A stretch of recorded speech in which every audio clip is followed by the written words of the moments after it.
Bunggo-Bunggo Gang ay bumibiktima ng mga babae na may sariling kotse.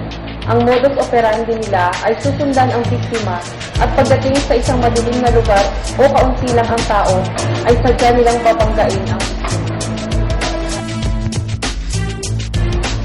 Kapag bumaba ang babae upang tingnan ang damage, doon na nila dinideklara ang hold up o carnap.